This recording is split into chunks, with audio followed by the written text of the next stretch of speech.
So when you're walking around with guilt and shame, what it really is, it's emotional charges that are like pulling you down like anchors, holding you down, lowering your worth.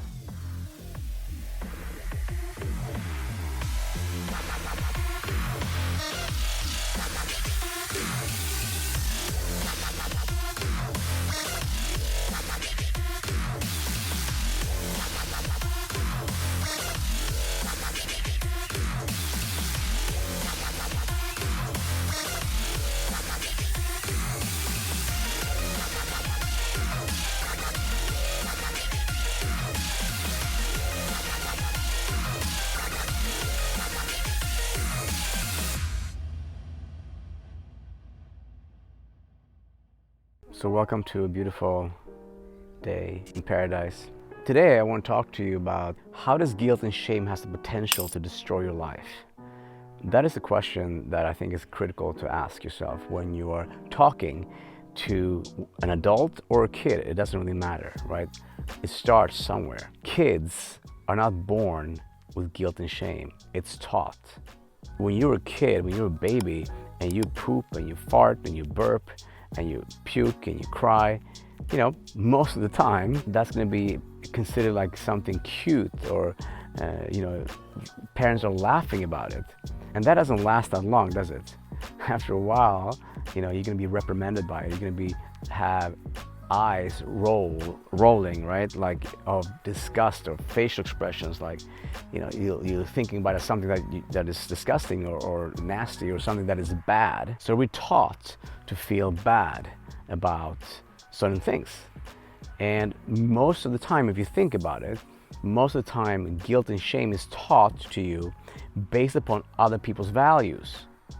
So other people's values, they've been taught, and they have been taught, and they have been taught, right, in generations. So it's not like we're looking for someone to blame and say, that parent is a bad parent because they did this and they did that. No, like guilt and shame has been taught in generations.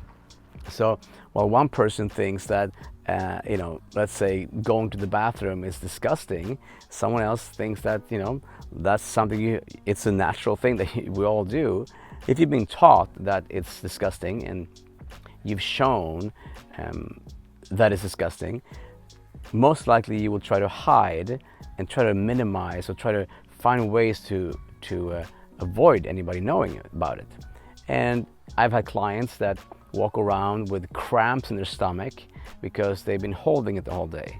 And if you think about it, when most couples get together, they don't want to show any of that kind of stuff. They want to hide it because they think, if this person hears me fart, they're gonna run. They're not gonna want to see me anymore, because we're connecting that to something disgusting or bad. So you think of yourself as being a very unattractive person if you do that. So you hide it. And we do that with all kinds of things. I think that is very important to understand as a parent, when you think about yourself, of how you communicate with your spouse, right? Or as your significant other, you speak to your partner. And kids always try to find a way to bring parents together, to find a balance, to create a kind of a good feeling. They want their parents to get along and to be joyous and happy and naturally. So let's just say, for example, you're a parent, and I don't care if you are divorced or you're together.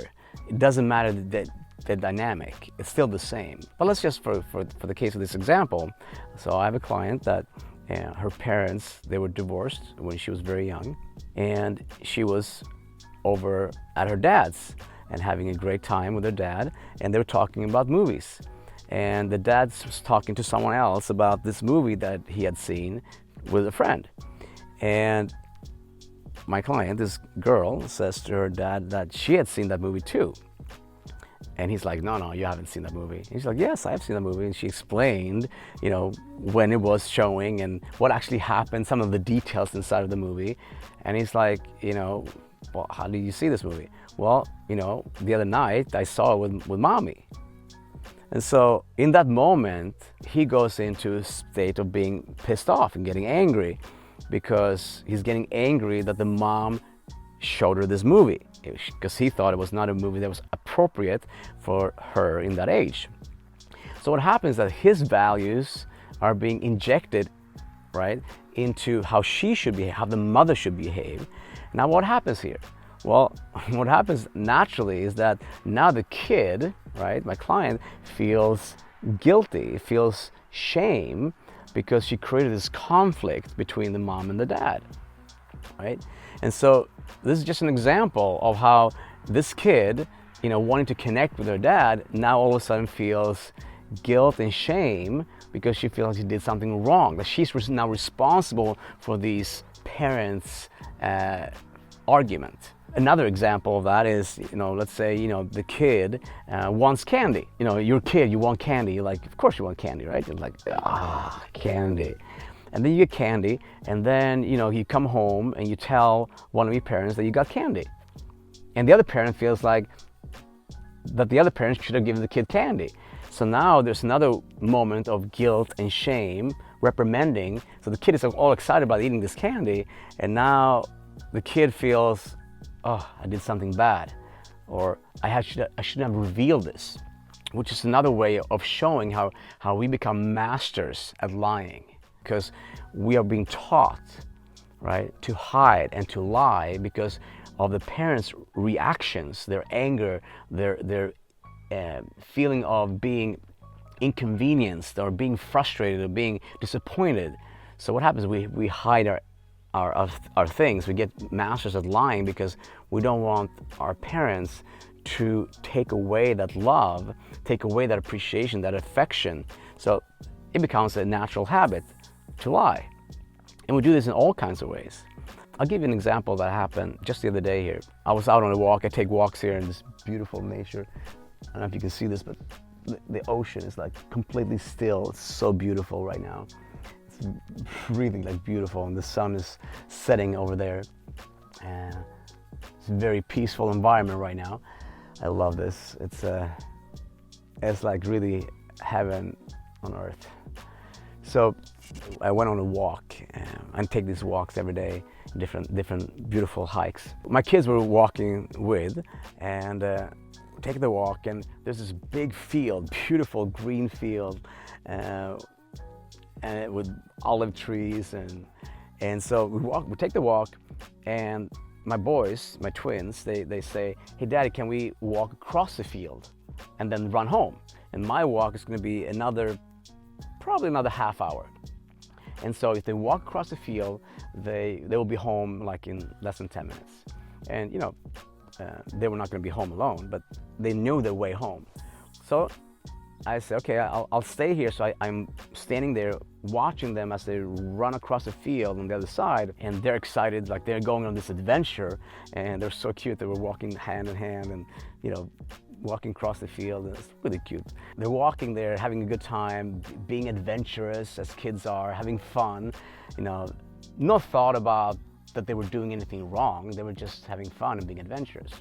So I come back from my walk, and as they come back, one of my boys to come out and says, mommy's really mad. So she's mad that they went home by themselves. And of course she was scared, right? She didn't want them to get hurt or get lost, and I understood that, and I do understand that fear, right? But I had made this decision to trust that they actually could run across the field, and from that place, because they ran home from that place before, so they ran home. What happens in that situation is that now both of my kids, they feel, okay, whose side am I going to take? Am I going to take mommy's side, daddy's side? Obviously, she was demonstrating that she was visually upset about my decision. So one of the boys, he said, I shouldn't have gone on that walk. And so he felt bad about that he took that walk, because now he blames himself that he walked on it. And then the other boy says, I didn't know it was a secret. So he thought that it would have been a secret between daddy and him, and that he should have kept. And the point is that it's so easy to create these kind of secrets, these kind of either secrets that you try to hide these things, or lies, and you start lying because you don't want one or the other to feel bad. And you find a way as a kid to try to find that balance, right? Sometimes kids use that against their parents, right? You know, to create conflict and to get what they want, right? They ask mommy, and then mommy says no, and then they go ask daddy, and see if daddy says yes. And they play parents against each other. But the point of the matter is I want you to understand that kids, and you were once a kid, right? Kids and adults, we are not born feeling guilt and shame. It's taught. And that's what I want to bring this message today, right as the sun is setting here in this beautiful Mediterranean atmosphere. Anyway, hope this was useful. Hope you enjoyed this. Hope you got some thoughts around this, because guilt and shame is so destructive in such a way because it minimizes us. It makes us shrink. It devalues who we are. So when you're walking around with guilt and shame, what it really is, it's emotional charges that are like pulling you down like anchors, holding you down, lowering your worth. And so my goal when I work with a client is to help them release and dissolve the guilt and shame out of their life. Because as they dissolve guilt and shame, worth goes up. As worth goes up, they create better relationships. They'll feel more fulfilled, more inspired. They'll have better relationships. They'll make more money. They'll make better business. They'll be physically healthy because they're releasing all the guilt and shame that they've been carrying around for most people a lifetime. To give you a little quick tip on how to resolve or how to dissolve guilt and shame, what you can do is to pick a moment, pick a thing that you feel guilt and shame about. And sometimes people don't know what guilt and shame, like, I don't know, I don't have any guilt and shame. Yes, you do. I do, we all do. So one way of looking at, of identifying a piece that you feel guilt and shame is about what is something you would like to hide? What is something you don't want people to know about you? Like, think about that. And once you find that moment, maybe a moment in time, a moment in life when you felt shamed, you felt that guilt was placed upon you, right? And the way you know that is that if somebody looks at you, roll their eyes, sighs, maybe feels disappointed in you, and they show you visibly that they are not happy with you, right? They want you to feel bad.